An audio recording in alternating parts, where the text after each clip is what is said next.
everybody, welcome to the Paranormal Connection. I'm your host, Donna Wilberg. I'm here tonight with the co-host of our companion show, Paranormal Insights, Linda Potter, and we're going to be talking to you about an experience we had just recently. We went to the UFO Paranormal Summit Conference in Sacramento here, and it was amazing, wasn't it? So amazing. There's so much to learn from the UFO aficionados, people that have been into this a long time, and for people that are there for the first time. It was my first time at a UFO conference. I'd done a lot of study in the last couple of months about the subject matter and related matters with aliens and all of that, really because I wanted a bigger understanding on what it's about. Instead of shoving it away and having it not relate to me at all, I thought, no, I need to understand what's going on here. And wow. Well, my purpose was going is because I always felt that I had been abducted as a child, and I wanted to see if there was anybody I was related to. Are you serious? No. Okay. I went because, you know what, we see them, we know they're here. I wanted to know more about it. You know, you bring up a really good thing. Mm-hmm. I can't tell you how many times someone has approached me after they find out what I do as a hypnotist and doing past life regressions, which for some people that's really out of the box. But the people that have approached me after they know what I do and they say, you might think I'm crazy, but... Exactly. Right? And then they talk about a particular experience they've had with either seeing UFOs, being abducted, knowing somebody that has, and it's almost like they need to offload it because it's frightening to them and they feel that they're alone. And that's the worst thing, because emotionally they're suffering with this, thinking there's something loony about me. Well, that's, you know, that's part of the plan, is to make people feel isolated and alone when in regards to UFOs, because it's sort of, and when you get to these conferences and you start listening to these people speak, there's a plan up there. They're working us, and you know, believe it or not, there's so much information out there that it's hard to disregard that there might be a little bit of mind control that's going on. There might be a little bit of extraterrestrial influence on our daily lives that we're not aware of. So it would stand to reason that someone who's had an experience, they don't want them talking about it. Right. You know, this has been a big secret. And the thing is, it's such a huge subject matter, and you don't know where it starts and where it ends. You don't know if are the aliens good guys or bad guys. Pretty much everybody, I believe the figure is 80% of Americans believe that we have such a thing as extraterrestrials and UFOs. But then where do you go from there, and how are they bad guys or good guys? I know from my own experience of just seeing a UFO so close to me when I was young, I knew that that's what it was, and I was very frightened because it was so huge and I'd never seen anything like that. But when I went to share it with the counselors of the camp that I went to when I saw it, they were 20-somethings, and they laughed at myself and the girl that I was near. The two of us saw it, and I felt, oh, I'm not going to talk about that then. Yeah. And I was just a kid. But the thing is, what are UFOs? Are they from outer space? Are they from particular planets? And here's the thing that's really interesting is, does the United States have UFOs? And from what we've heard at the conference and other sources, absolutely. Yeah, there's a lot going on that we're not aware of. And, you know, it's our job to investigate these things. One of the, I'm gonna introduce Anthony Sanchez's book, UFO Highway. Now, this is a local Sacramento gentleman who actually put together the magnificent conference that we attended, and it's been a long time coming. There's been other conferences in other cities and stuff, so this was the first one for Sacramento, and he did a fantastic job. He really did. Orchestrating it, yeah. But his book, UFO Highway, talks about the things that the government is hiding from us, and it's a good read. So, totally recommend it if people want to pick that up and get some information on what's going on. And Sacramento has a lot of activity. Oh my God. One of the neatest things that they had, I mean, the neatest things that they had. You experienced. I Yes, had to I leave, did. so I feel like I really missed out. What is the Ed gentleman's name? Grimsley. Ed Grimsley. Ed Yeah. Grimsley invented a pair of night vision glasses that you can see what's going on beyond the stars. And we waited and waited and waited for the opportunity to look through these glasses. And at first, I didn't see anything, and I felt really cheated. And then all of a sudden, oh my goodness, here they come. And Yeah. whoa, what a busy place it is up there. Yes, and Incredible. they're talking about actual wars going on with we'll call them UFOs, spacecraft. Right. And from what they tell us and what they were talking about is they believe that some of them are U.S. built and U.S. craft, and the others are alien ships. Now, that probably sounds very far out to a lot of people, but once you listen to the scientists and you listen to the people that have actually had the experiences, then it doesn't become so strange after all because of their stories. And they're brave people to come out and talk about what they're talking about. Absolutely. Well, before we turn over the interviews that we did, I want to give you the lineup. We've got Ed Grimsley, who did the night vision goggles, David Weatherly, who talks about the black-eyed children, Lyle Blackburn's going to talk about Bigfoot. Jeffrey Gonzalez has the Sanger Paranormal Society, group of guys that are doing different things. Fascinating group of investigators. Nolan Jorgensen is a local kid who just sets up his camera outside and shoots all these phenomenal videos, and they've all gone viral. Bob Oliver has the Quantum Leap radio show out of Fresno. We've got an Elk Grove Paranormal Investigators group, Judy Raderchak, who is there. Carrie Cassidy, which is I'm going to let you talk about her. Anthony Sanchez, as I said, who wrote UFO Highway, we talked to him.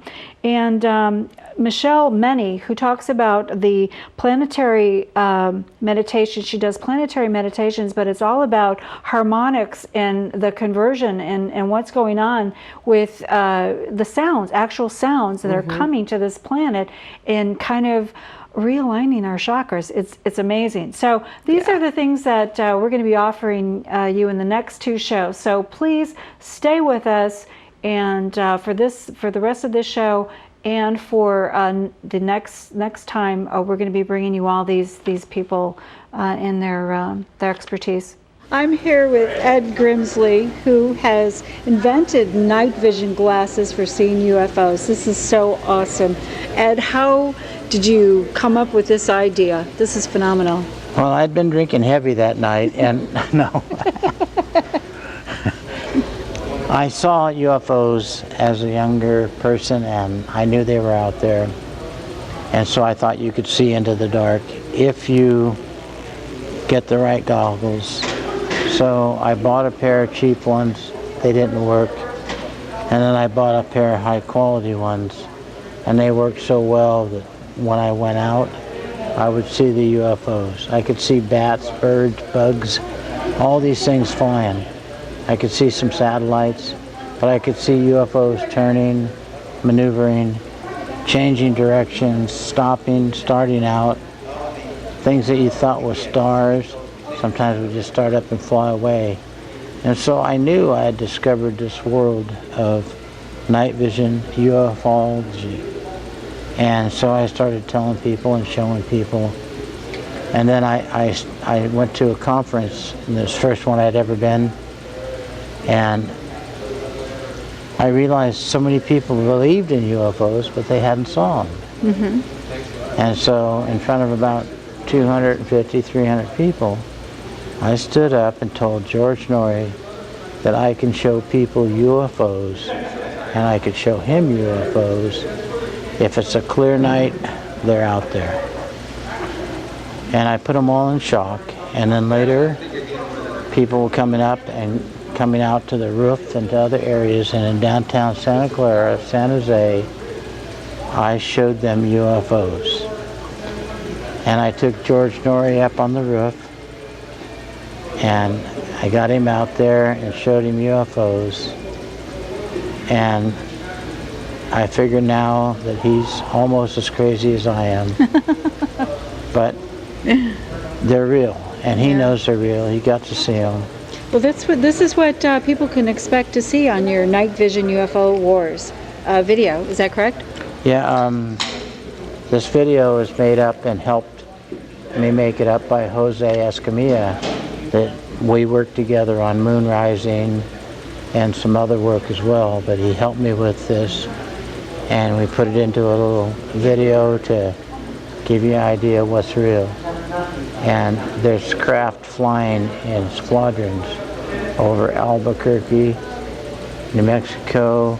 There's other footage where I'm in the backyard with some of the neighborhood kids, showing them, and you can see these UFOs coming and turning. Wow. And with the domes and stuff available. One of the things that you talked about in your presentation this morning at the UFO Paranormal Summit Conference was you got together with Sharon and Ozzy Osbourne and actually took them out to show them UFOs. Yeah, Sharon and Ozzy, they're funny. They're great people, but I think I put them in shock a little bit, and probably Ozzy went home and did some drugs or something. But I showed them, and they got Sharon got to see, and Jack got to see through the goggles one fly in and blow another one up. Yeah, that's crazy. So that's the kind of stuff. That's one of the times, because I call these, when people look through them and they see the stars and how much they can see, and then when they see something taking place, they go, "Oh shit, oh shit." And so, as a joke, I call them the "oh shit" goggles. Well, oh shit, we're almost out of time here. All right. But I just thank you so much for bringing these on. These are really cool, and they are available. You do sell them? Yeah, I sell them. My phone number is 707-478-2540, and I try to help people get them at a discount or get the right ones, because so many people are buying ones that won't work. Mm-hmm. And it's a waste of their money and their time. And if you want to see it, it's going to cost you a little money. I can help save, but you know, like instead of $3,200, I can probably get it down into $2,800, somewhere in there. What a bargain! And I try to make $100 or $150, mm-hmm. So there's not much in there. No, are these military issue? Or are they something the military these are uses? made like the military, but they're not military. Okay. But it's the technology of the military. Okay.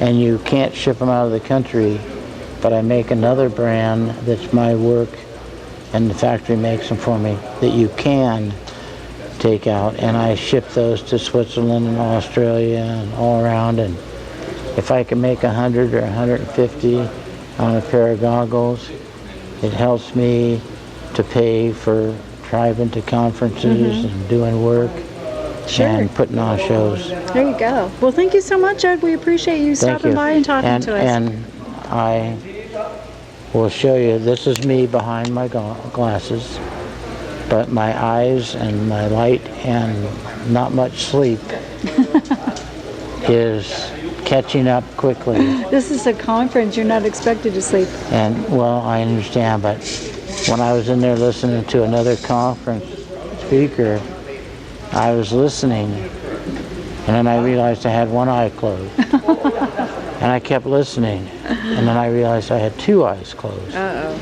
And I was still listening, and then I almost fell out of my chair. It's time to go take a nap. Thank you so much. But I'd like you to meet David Weatherly. He's not only the author of The Black-Eyed Children, but he's also a paranormal investigator who's been working over 35 years on all sorts of investigations. David, why don't you tell us a little bit about what inspired you to write this book?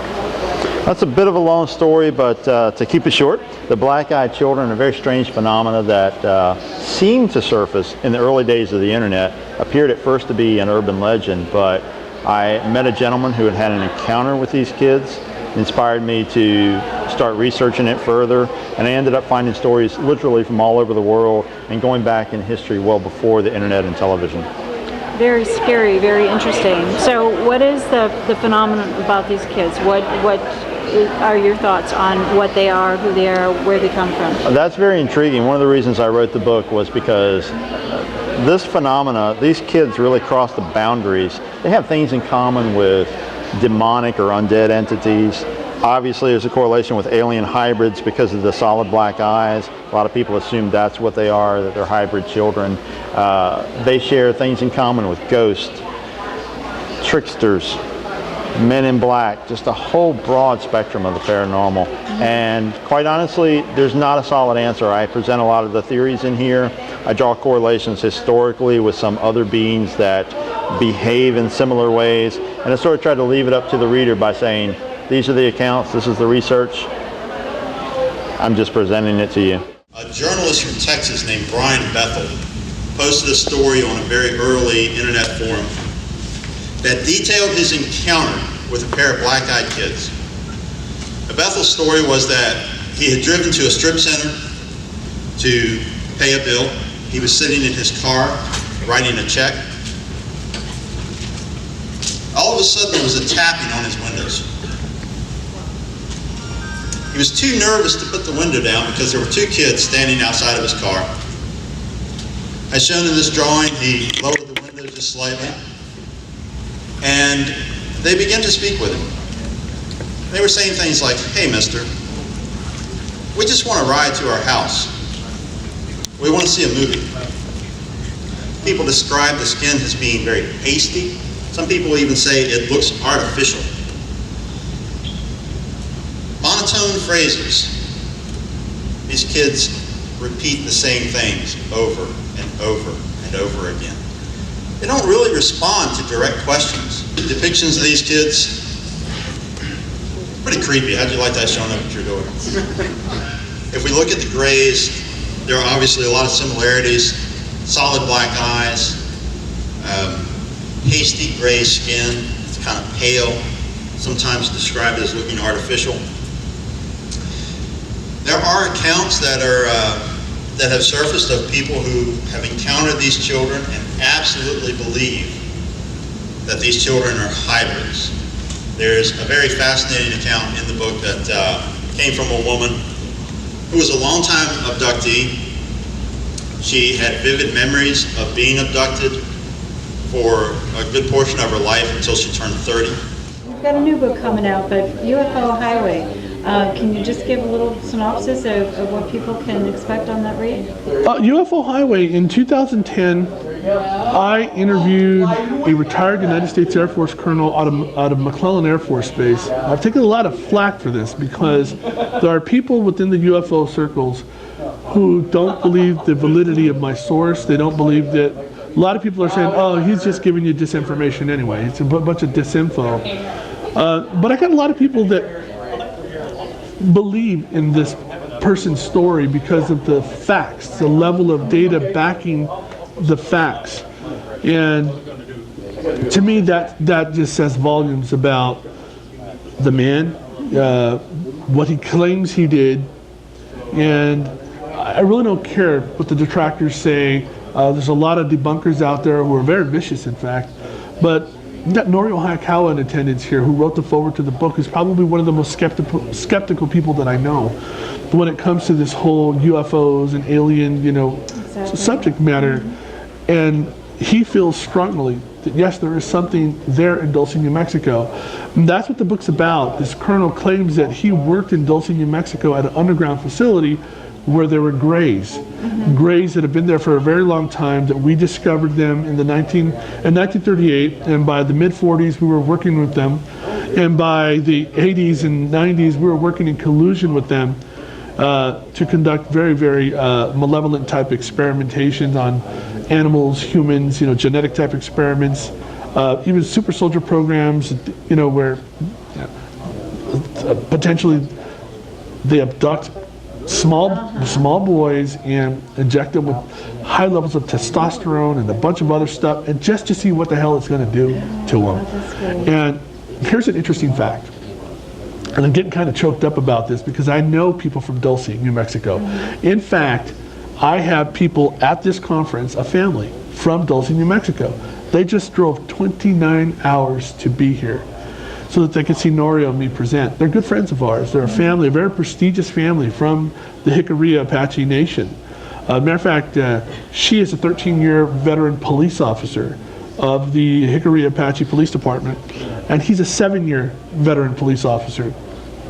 These are not just any people. No. These are not your typical individuals. These are very serious people. Yeah. And they take everything that Norio and I talk about seriously. And they have personal experiences, the two of them, with regards to Dulce and beings there at Dulce. How can you discredit it? I mean, there's so many other stories in different parts of the world that, you know, kind of... There's a lot of history and lore surrounding Dulce. You know, there was this whole reptilian aspect that came about in the 90s that really went, you know, off in one direction. I never was a big proponent of that reptilian aspect of Dulce. I saw the documentation online, you know, Bruce Allen Walton, and Norio actually knows these people. And I met online and struck up a relationship with give me a sec here, it's been a while. Oh, Tal Levesque. Tal Levesque was his name. I get his, I want to say Bishop was his last name.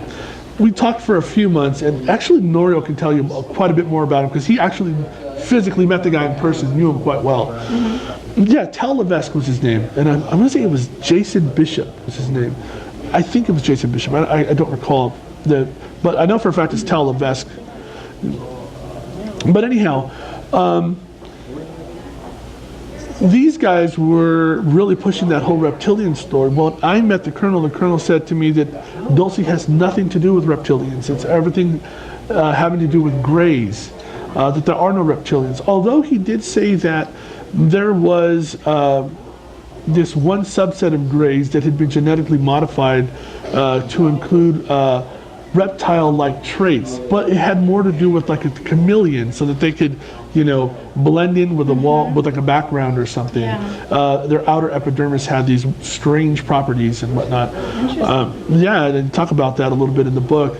But not so much reptilians, not that I know of. But, you know, I met people who have claimed that they have been, you know, they've had engagement with reptilians. You know, it's not something I want to talk about because it's of a, you know, personal type nature. You know, a couple of women that I interviewed, and they had these really sensitive type situations. And they're dead serious. You know, they said, yeah, you know, I've had this encounter with this reptilian throughout my life, kind of thing. Interestingly enough, both the women that I interviewed, they approached me, by the way, after the book UFO Highway came out. They're both type O Rh negative, you know, they have the type O Rh negative blood factor, and independent of one another, they claimed they're used as part of a breeding program. And it's specific to their blood type, that's why they're selected. I met a guy who claims that he was a reptilian, and I was like, okay, come on. And I said, well, why don't you look like a reptilian? He says, when I transform into my reptilian self, he goes, I could potentially kill you because I lose, you know, I lose sight of the fact that what I was right before transforming. So, you know, who am I to judge? You know, who am I to judge these people? I listen to their stories, and I just analyze the data as best as I can. And more, you know, the more people you talk to, the more people are coming out of the woodwork from different parts of the world they're having the same experiences. So there's got to be something to that. That's right. Well, I hope you enjoyed the interviews that we brought back to share with you.